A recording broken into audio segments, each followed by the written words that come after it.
International Labour Organization. Mrs. Newton, so glad to have you here with us today as well. It's great to be here, and thank you so much for having me. Good morning, good afternoon, good evening to everybody around the world joining us today for this event. I want to open just talking a little bit about the challenges we're facing today. The 2020 ILO UNICEF global estimates on child labor show that 160 million children are in child labor. And that's an increase of 8.4 million children in the last 4 years. That's 1 out of every 10 children.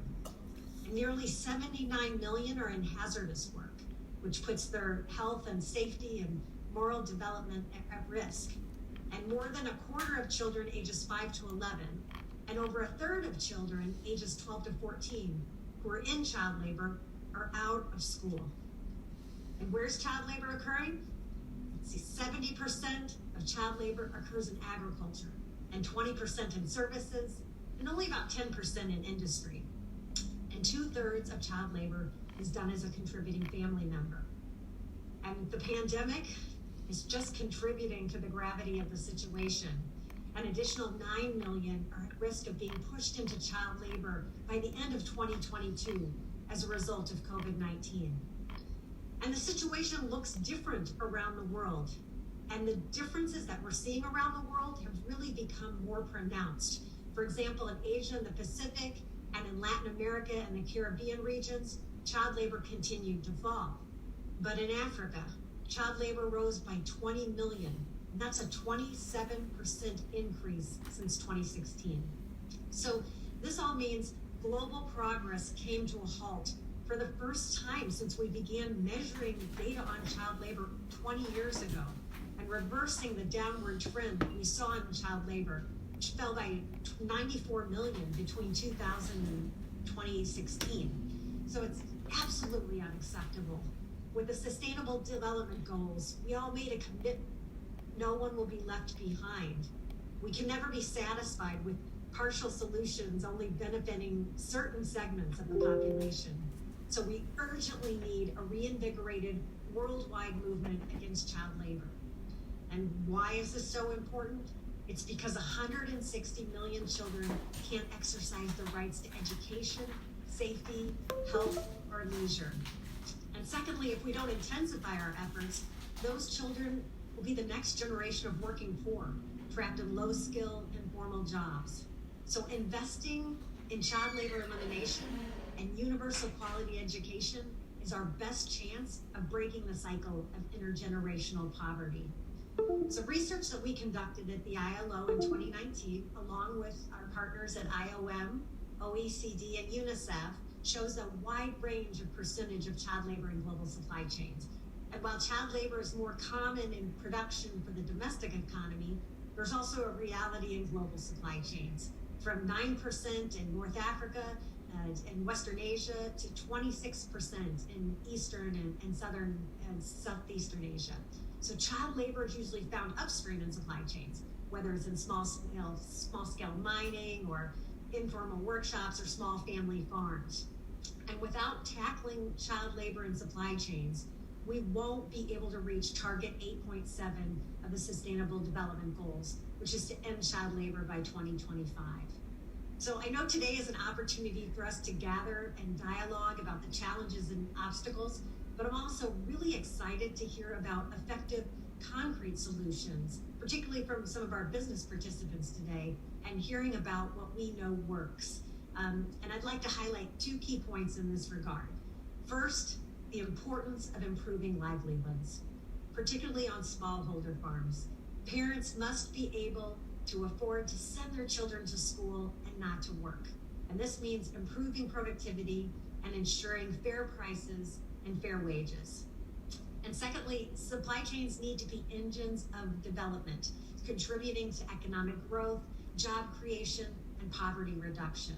And for this to happen, we must create an appropriate environment that provides for decent work and respects fundamental principles and rights at work.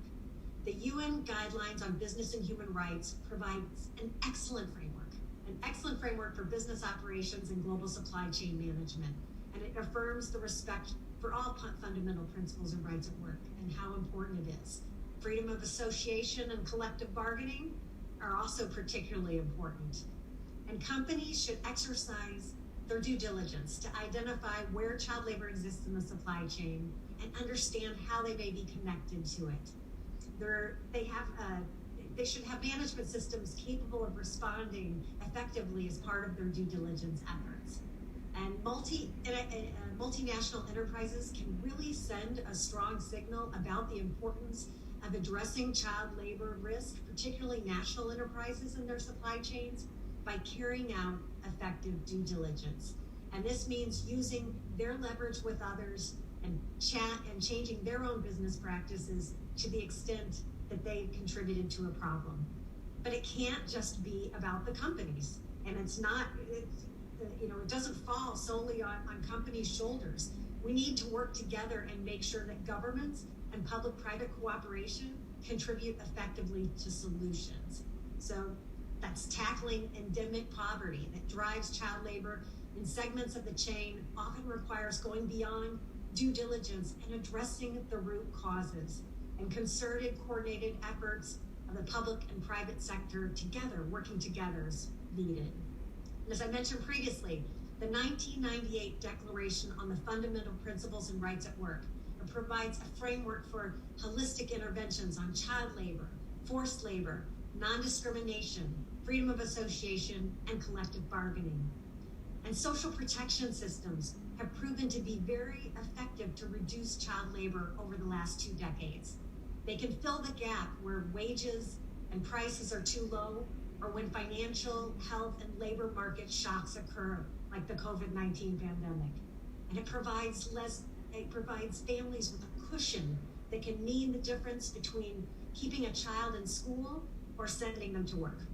So solidarity between countries and development cooperation, particularly in the face of the pandemic, will be critical.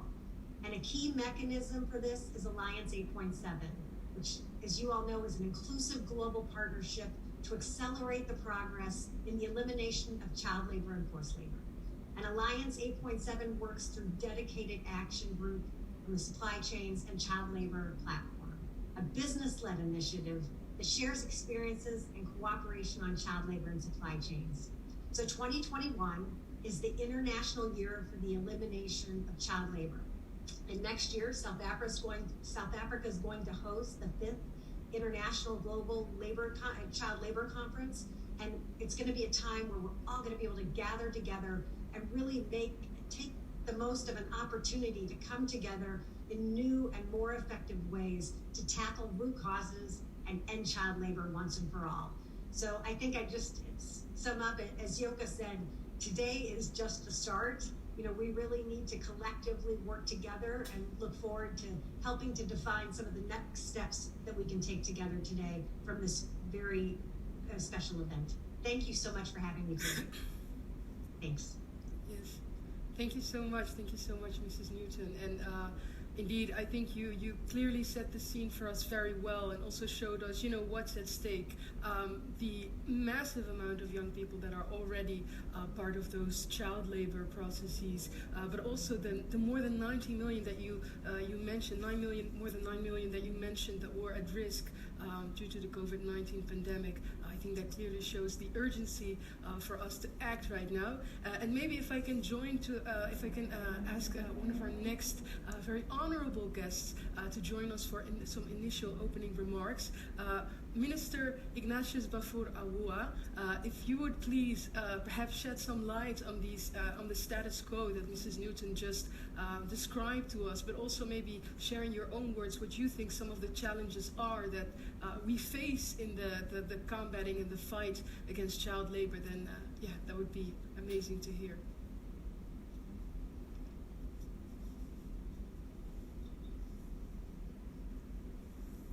If Minister Awua Okay, I think perhaps the connection, I think they're working on it here backstage, but maybe in the meantime I can already introduce our panelists for the first round discussion that we are going to have.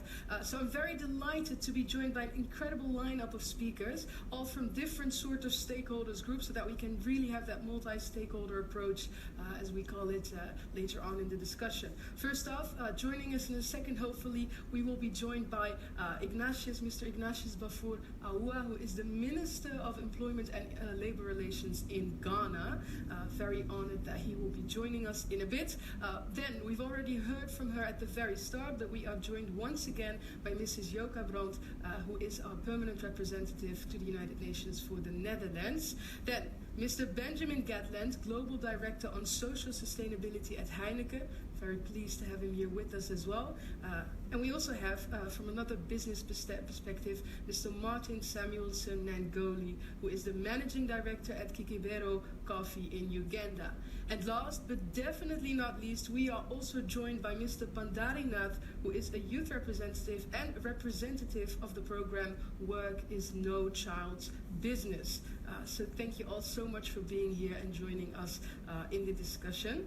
Until we can make some connection with Minister Bafour Aoua, I would actually like to turn to you, Mrs. Brandt, for a quick introduction question, because when we talk about child labor, I think we all know how complex the issue is, and that there are quite some challenges and some bottlenecks within the larger problem. What would you say from your perspective, as a government as well, are some of the challenges that you can identify to eliminate child labor?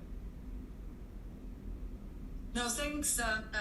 Thanks very much, Hajar, and let me also join you in welcoming everybody to this event. It's great, as you said, to have such a diverse group of people here, because I think that is how we're going to have to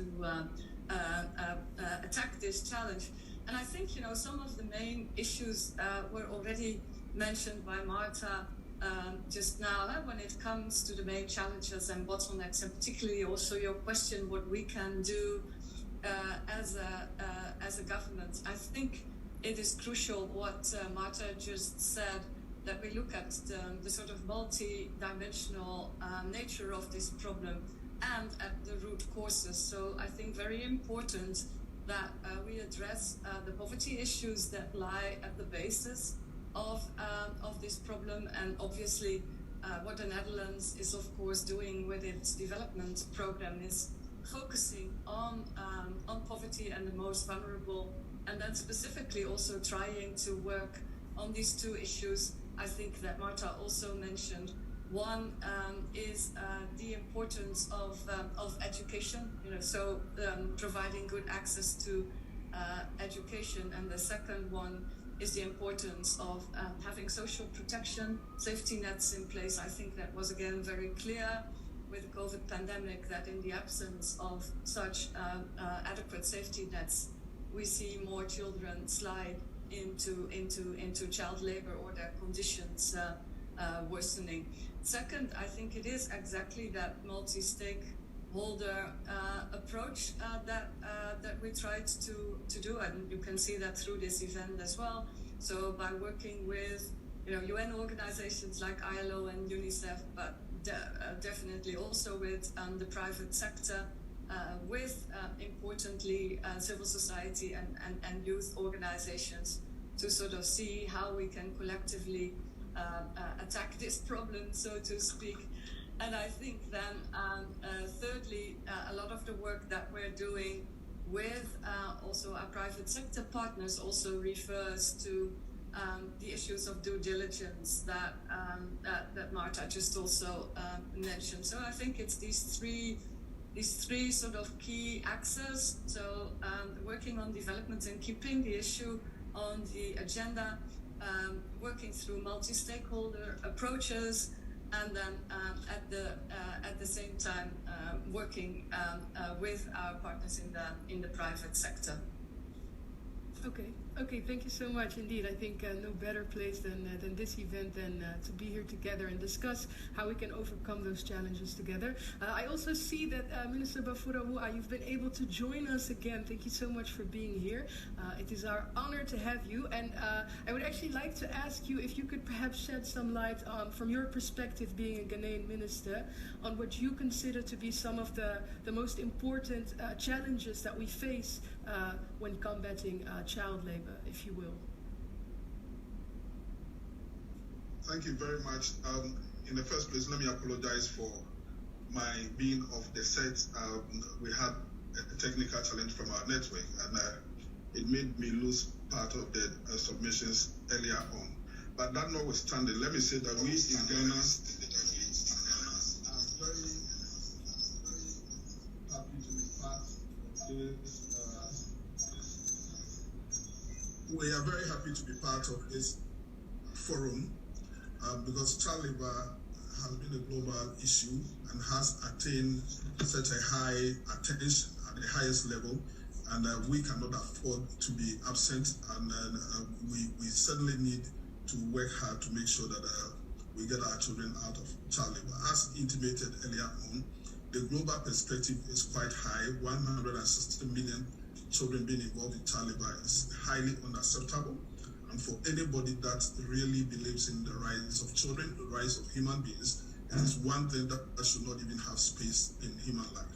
Unfortunately for us in Ghana, we continue to have quite a number of child labor issues on our hand, and perhaps one of the main reasons why we continue to have this has been our approach to solving this problem, because oftentimes we come up with an approach which is limited to specific action, and that it is for that reason that I am happy to be part of this discussions, because if you tackle issues of child labor from supply chains perspective, then you if you're not very careful, you may be selective in handling the issues of child labor. For instance, if we are talking of, if we are looking at cocoa as a product and looking at cocoa supply chain in solving child labor, what happens if you are able to take children out of cocoa and they migrate from cocoa to other areas of child labor? Because in Ghana, child labor is very, very pervasive in three main areas. We have child labor in agriculture, and even in agriculture, we have so many crops where this can be found. And then we also have child labor in fishing, and then we also have child labor in artisanal mining. Unfortunately for us, the very places where you have artisanal mining, they are the same places where you also have major agricultural activities like cocoa. So if you don't approach child labor eradication from a holistic point of view, but from only one product or one supply chain point of view, then you succeed in removing them from, say, cocoa, and then the next moment you see them in artisanal mining or in some other product. So my position in Ghana has always been that it will be better that we go to a community with a remediation program, and then we tackle child labor in totality, but not perhaps to look at it from only one supply chain area. One other issue too that I want to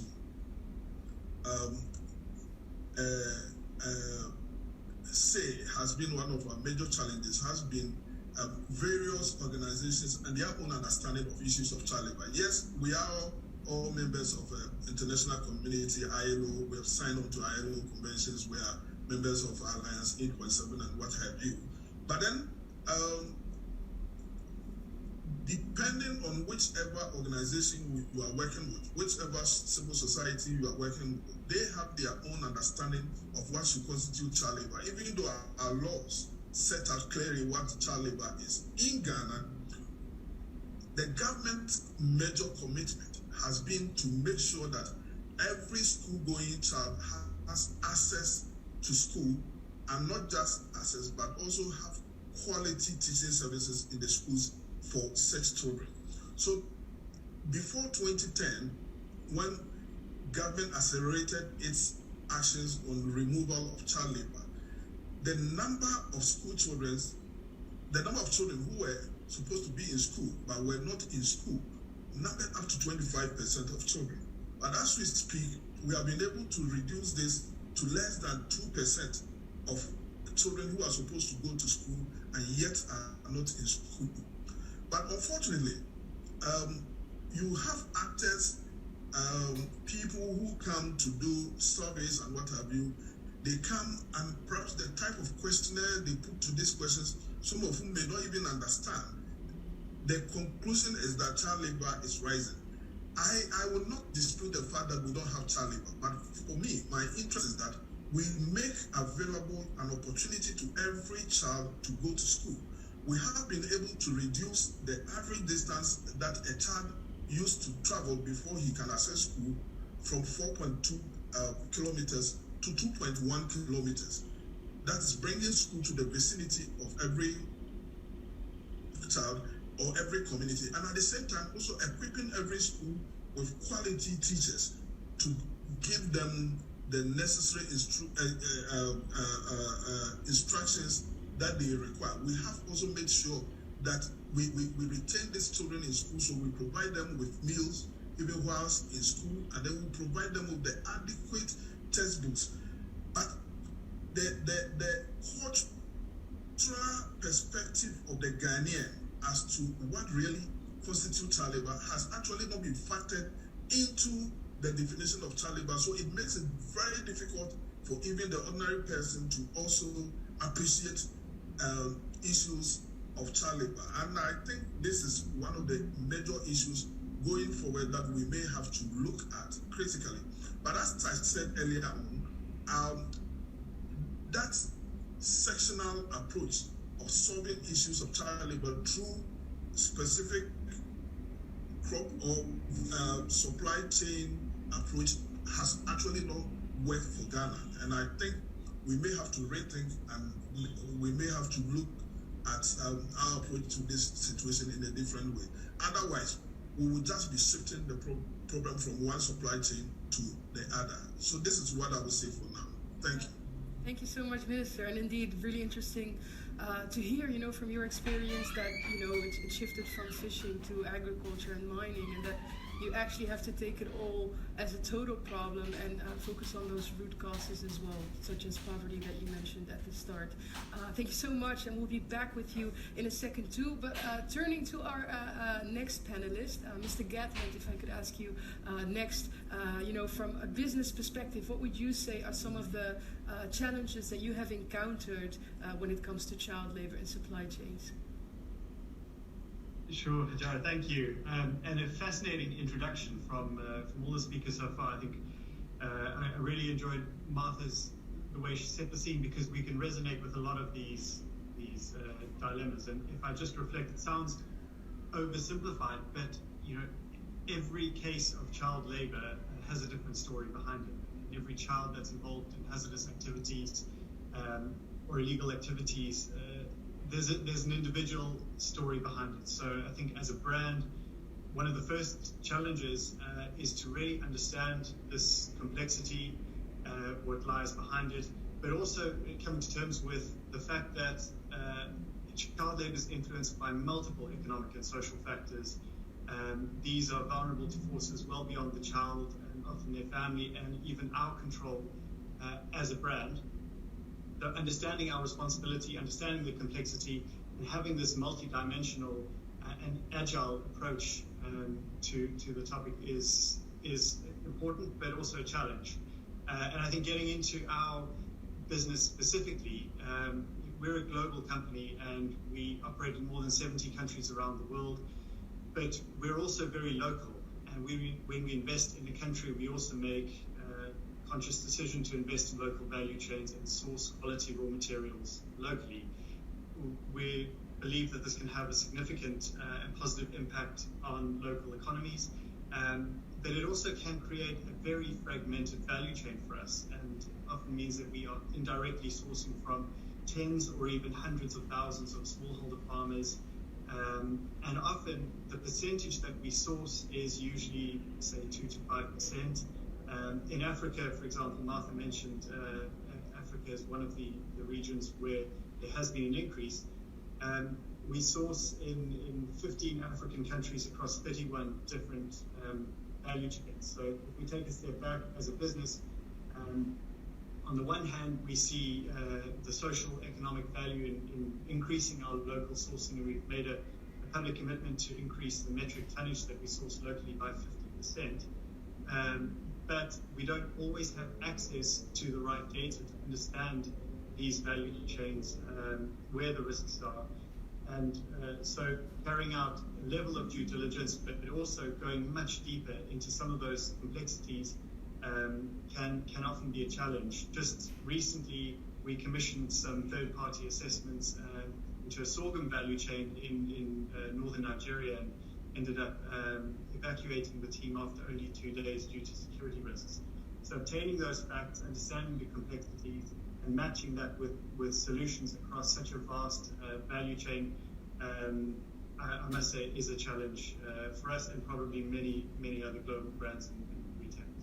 Yeah. Thank you so much for sharing that with us too. And maybe turning to you, Mr. Nangoli, also coming from a business perspective, do you recognize any of these challenges mentioned, or do you have others specific to you as well? Thank you very much,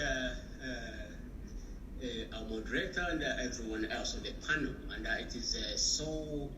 it's an amazing thing to hear different views from different panelists and from different parts of the world.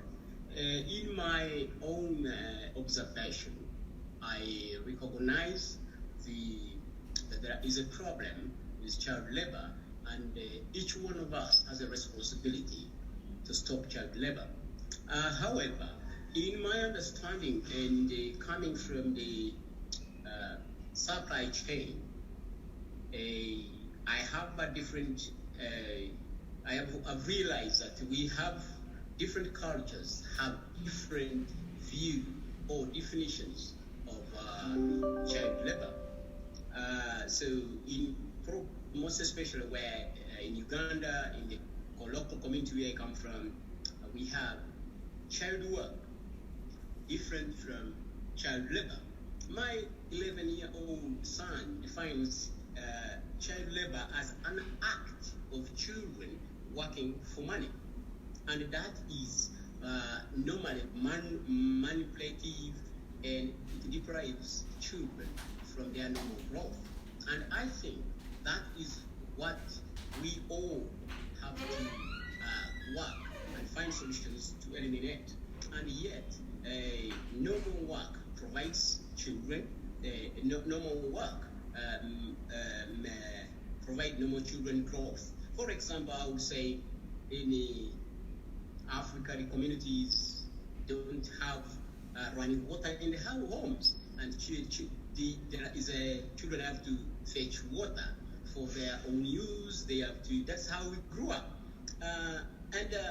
So if we do not put different cultures, what we call labor, child labor and work, normal work, if we don't differentiate that, then it will become a problem. However, having said that, people talk about poverty, and again, it is the root cause of everything we see in child labor. In our study, in our development, we found three problems that bring about child labor. That's poverty, disease, and ignorance. And ignorance is the drive to everything. You go to the community, and because people are poor, so the people who come and that is one of the things that have been put in the supply chain. Now, the family cannot provide food. They cannot give everything. So they say, children, go and work here to collect money so that we can survive. However, if children are people were empowered and given equal opportunities after studying what is the level of poverty and what is defined as poverty in a specific location, in a specific culture, we will never solve the problem. in my community, I do specialty coffee. We produce specialty coffee from a community, and we have a perspective of dignifying the farmer, that those who do work in our supply chain are dignified and able to look after their own families. They understand the values of bringing a child to availing all the opportunities that are there for their children to study. And this has not been always the problem. Now, for example, like if you say we shift now, in ours, what we decided is to do our value chain from the garden to the cup. So we look at the entire process. We understand what exactly happens where and when and by who. So, and we have also empowered the people, the farmers, to know the reason why children should do specific things. For example, children should attend school. And that brings me to Mandela's quote. When he said, Mandela made a statement that I really, really love. He said, education is the great engine of personal development. In this, you look at the empowerment perspective. What do the people who are involved in the farming, in the supply chain know? What knowledge do they have? How do they treat themselves? So those are the kind of things that matters in eliminating child labor. Personally, I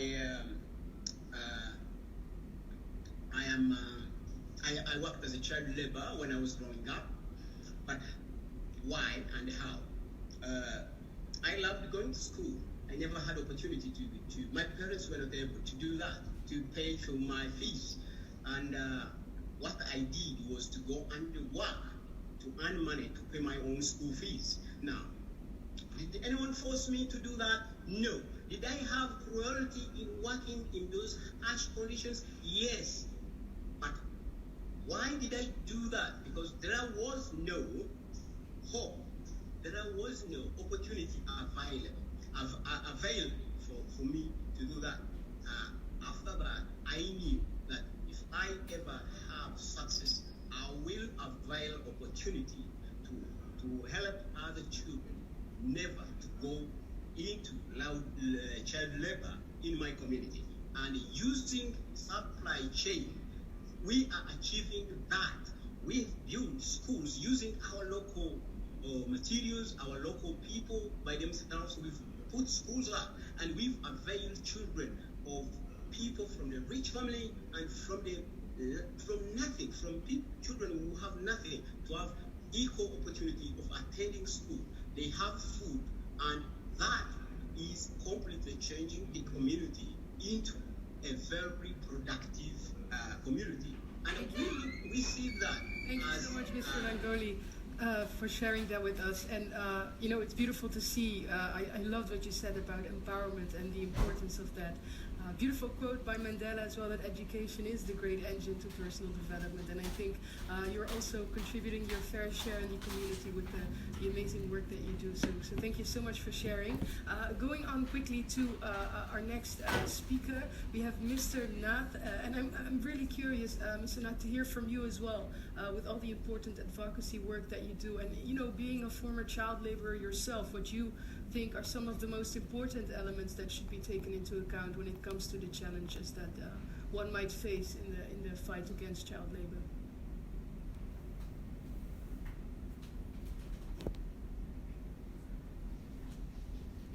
So I think you're still muted, Mr. Nath. We can't hear you yet. Oh. Yeah. Now we can. All right. I would like to say that child labor. If we are to, we definitely need to do a study, probably case by case, culture by culture, and we'll define it properly, and then put things out for lay strategies for children should have opportunities like this to grow, to develop themselves. And that we developed three. I would suggest that we think of ideas like empower the people of whom we work with. I also looked at John Maxwell. He made also a very, very fundamental statement and said, it is not about only developing your skill, but developing the people you work with for them to know and they will respect others. So it's about what we feel. Now, for example, the Netherlands, they sat down and the Netherlands government sitting down and say, how can we solve this? Let's bring people with different approaches, different experiences to the board. I think I love that. Thank you very much for I'm not sure whether I answered the question or Yeah, you did. Yeah, thank you so much. Thank you so much, Mr. Probably it's hard to just explain. There's a bit of a delay, right? No, but we will be back with you in a second, and then we'd love to hear more from your perspective as well. If I could quickly go on to Mr. Nath from India, if you could share with us perhaps as well from your own experience in all your advocacy work, what you think are some of the key obstacles that one might face in the fight against child labor? Yeah, sure. Thank you. Actually, I'm myself as Pandharinath. I'm former MVF Foundation student. I was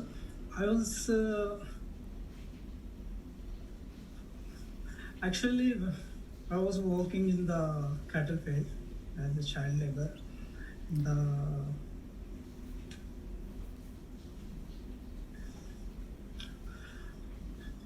I'm very happy to participate on this section. I want to share my views to viewers like you are experts, and little bit I am nervous and very happy to share with my views and my experiences. This is I thought it is my biggest meeting to attend like this international experts like ministers and all those. When I was growing as a child, I have seen, I don't know even the town and what is that in the metropolitan cities, all those. And now I'm still in India, one of the Hyderabad city, like I'm staying in the metropolitan city due to the MV Foundation, and come up with the NGO working for us for eradication of the child labors like that. So why I'm not joining the school actually, and that is the biggest challenges. I was not fit in any government definition as working in the agriculture and other agriculture related work, taking care of animals. The definition as Child Labor and Regulation Act 1986 in India, that is not coming under the animal taking care of all those things. Who are working in the hazardous chemicals, those people are coming from this act actually. There was no compulsory education law in the pursue me admit in the school. No institution approached me to motivated my parents and sent to the school. Even I'm very much wanted to join the school. In order to the children wanted to enter the class one. But in the MV Foundation like that, they are motivated. This MV Foundation is an Indian-based NGO. Definition is all children out of the school are child laborers. For this motto, I'm coming from this child labor. They also come up with the strategy of social mobilization. That is one of the important aspect. Social mobilization, they tended to motivate the local youth and other negotiable peoples who are in the local government bodies. They were motivated and joined in the school. that how myself or hundreds of the children identified out of the school walking. The social mobilizers reach out of the opinion makers, youth, women, and postmen, motivated them through drama, songs, and of the interaction pursued and takes public against all the former child laborers. They also explained the community law, child labor, perhaps poverty. They also convinced of full-time education. Only right response to a generation of organization like this. MDF also established the bridge course that due to the bridge course, I'm coming from that. This bridge course helped to bilateral entry of the school. MDF believed that every child who are in the school are potential to child laborers. Hence the social mobilizer tracker till the complete the 10th grade. And after 10th grade, since 2 grades, actually I was joined. After 10th, we are entering the government schools, government education, we utilized that facilities through entrance examination to give and pursue the postgraduate and doctorate like that. Very, very nice. So, You're recording? Yeah. Thank you so much, It's a Mr. webinar. For sharing that with us. Are you And I recording think, our audio? it's as you said, the importance for regulation is a very big one. Regulation and also rules that can help to protect children, indeed to prevent them from entering child labor fields, indeed. Thank you so much for sharing that with us, to all our panelists. A quick reminder to everyone at home again that they can send in their questions via the live chat, but before we continue the panel discussion, that is now turned to a quick video in which child laborers tell us more about their own stories.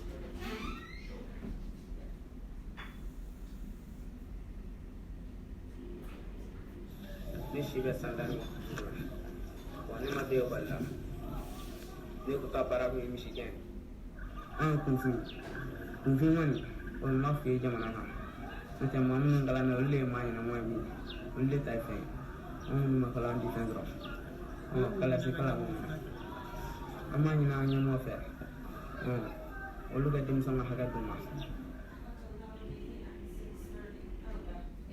14 سنة على مقاعد الدراسة. الوقت اللي لازم أكون فيه متفرغة لدراستي ومستقبلي قاعدة أساعد أمي بالخياطة وإيصال وتوصيل الطلبات وأشوف مستقبلي، بس بنفس الوقت حابة كثير إني أساعد أمي بتحسين وضعنا المادي. بتمنى من الجهات المعنية وأصحاب القرار إنهم يقدموا فرص عمل لأمي حتى أقدر أتفرغ لمستقبلي.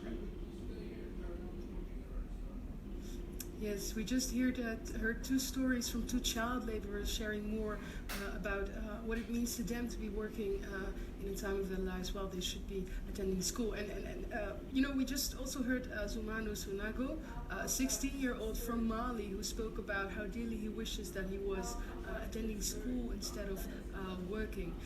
Mr. Nangoli, if I can turn back to you, could you very shortly, very briefly, tell us what do you think is your role, you know, as a business owner in your community to ensure that children go to school instead of work? How do you see your role within that for yourself? One of the things that I have found as very encouraging is that we've built trust with the community and the supply chain that we have. The people coming from the same background, having gone through things, the life that people have seen, and then coming up with tangible solutions to build trust in the people that have gone through that but have not made it in life is a big support that we've gotten from the community. And then also empowering the people to know the value of what they always work to produce. In 2018, I attended a coffee conference in London, and throughout the entire conference, I learned 3 words. I summarized it in 3 words. I was shocked, surprised, and educated. Why was I surprised? I was surprised that coffee, the people who talk about coffee, who are the final consumers of coffee, many of them do not understand the process and the farmers, what the farmers who produce the coffee they enjoy go through.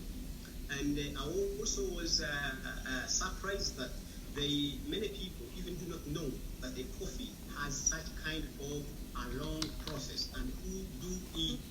I was educated that they don't know that the people who produce coffee live in absolute poverty and ignorance. Then I decided that I am going to develop a mechanism of bringing the farmer and the consumer together.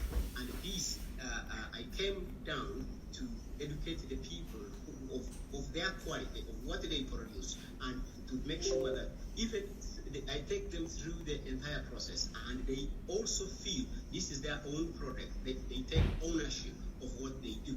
And this is also because it is not inspired. It should end with me. Even when I am home, we've brought people alongside, and I'm trying to show them that you can do this and you can do this. And we've taken through people who completely did not, maybe the community never thought they can make any sense. So this is the law of equal treatment.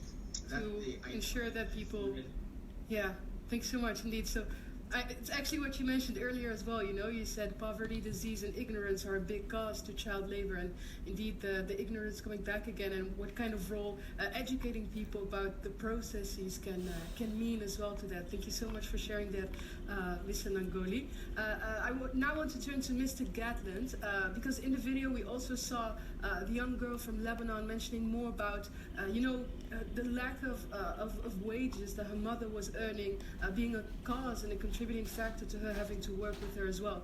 How does Heineken, as a big company, as a large conglomerate, how do they take sufficient pay into account as a means to eliminate child labor in a way?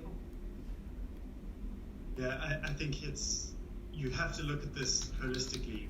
We need a more landscape approach to eliminating child labor. Child labor is at the center, but if we go back to Martha's comment, around 70% occurring in the agricultural sector, we need to also have a disproportionate focus on creating sustainable value chains. So this means we need to work with our agricultural value chains to ensure that they have the right seeds, the right quality, the right productivity, efficiency, that there's fair income for communities, that we also are raising the bar on health and safety, for example, and training. So I would say there's multiple factors. Child labor is at the center, but we need to look at the entire ecosystem around what really creates sustainable value chains, and particularly in the agricultural sector. Fair pay is certainly one of those. And we've started looking at more external databases like the Fair Wage Network, which help determine what is a wage that can afford a decent standard of living. I'll go back to the first challenge, to reconcile that with, let's say, sourcing 2% of product from a commercial farmer. Then that's when also we need to build in the need for partnerships, and having greater leverage and really raising the bar across the country. We cannot do this alone, and I think part of putting the facts on the table and understanding where child labor may exist and reasons behind it is also understanding where those value chains overlap with other value chains of other companies, and where we can potentially join forces to create an impact that ultimately is bigger than the sum of its parts. Okay. Contribution. Thank you so much. Thank you so much, Mr. Gatland. And indeed, it's interesting what you said, finding that overlap to see where you can join forces with others as well. I think that's an interesting take. And maybe one that I can pass on to our next panelist, because I want to turn to you now, Minister Bafurawa. I'm really curious, what would you say from, being a government's perspective, about joining forces with other stakeholders, that could be business actors or NGOs? How do you think a potential partnership could look like to help join forces against child labor? Thank you very much. I agree with the last speaker that the fight against child labor cannot be won by only one person. Government alone perhaps government can come up with the best of legislation, can come up with the best of programs and what have you, but still, one single individual cannot win the fight. So what government needs to do is to play a coordinating role and also come up with the regulatory framework. But then it should set the agenda for other actors to be able to participate in, and whoever the actor is should be able to steer his or her program to meet the government's program. So in Ghana, we have what we call the National Steering Committee, which comes up with a program that is implemented over every 3 years, National Plan of Action. So if you are a potential participant and you want to join us, all you need to do is to find space within the National Plan of Action and then tailor your program to meet us. And it should be in such a way that government will be able to regulate and also coordinate whatever you do. So in Ghana, our doors are always open to all actors, be it development partners, be it civil society organization, or be it even other governmental organizations. We are ever ready to work with anybody. But whatever program you bring on board, it should be coordinated at the national level by the National Steering Committee. Okay, thank you so much, and that's beautiful to hear that the doors are open for other actors to join in as well. Thank you so much, Minister. Turning to Mrs. Brandt, I would also like to hear from you, perhaps when we talk about joint forces to tackle challenges. What would you say are some of the actions that the Netherlands is taking right now to combat child labor in those supply chains? Thanks very much, Hajar, and also thanks to the other speakers and for sharing also the videos. I think we were. The boy from Mali said about being illiterate is actually being invisible, and that points to what we discussed earlier, what the Dutch government is doing in terms of tackling root causes. But let me, in the interest of time, just maybe go into this, what we can do together, how do we join forces. And I think the Minister already mentioned, that there's a couple of things, of course, governments can do, like setting up regular frameworks, regulatory frameworks, but we can't do it alone. So I'd just like to give maybe 3 examples how we as government work with others, to combat child labor. One example is the work that we're doing together with ILO on this issue that a lot of the other speakers also talked about, of how do we get to a living wage, a living income. And again, I think what we saw in the video is how important it is also for children that parents actually earn a living wage.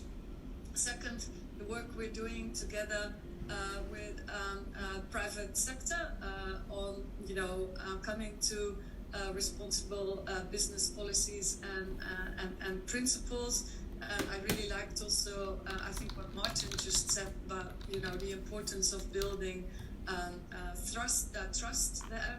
And third, we actually have established a fund against child labor, and through that fund we're also working with NGOs to see how we can help children get back into school. And I think that what we see is, what we try to do is to sort of see the connection between the issue of child labor, a living income, and the importance of education. Thank you. Yes, thanks so much, Mrs. Brandt. It's indeed good to hear that there are so many different things to especially tackle those root causes underneath. Going on and going back to you, perhaps again, Minister Bafora, I'm curious to hear from you as well. What would you say, maybe if you could give some brief, concrete potential solutions that we could take forward after today's event would end? What would you say could be some ideas to eliminate child labor? Minister, I think you're still muted. We can't hear you, but... Sorry. Yes, it's okay. We can hear you now. If you recall my first point I made, I am still not convinced that solving child labor through specific supply chain approach perhaps will not be one of the best approaches to solving the problem.